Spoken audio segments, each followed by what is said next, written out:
तो कुछ ऐसा बोलो जिसके बारे में सबको पता हो, या फिर वो सच हो, ठीक है? तो जब तुम सच बोलोगे या जिसके बारे में सबको पता होगा, मतलब कि एक बढ़िया कंटेंट बनाओ, कुछ ऐसा बनाओ जो कि लोगों को फ़ायदा दे।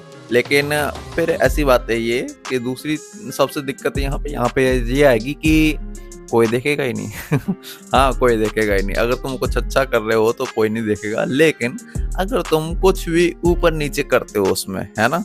तो लोग तुम्हें समझाने आएँगे तुम्हारे कमेंट बॉक्स में कि भाई ये नहीं था, ये तो ये था, इसे तो ये बोलते हैं, क्योंकि ज्ञान देने वाले बहुत हैं, है ना?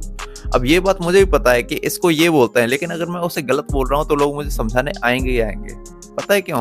कितनी कितनी ज़्यादा चिंता करते हैं लोग तुम्हारे बारे में, समझ रहे हो ना?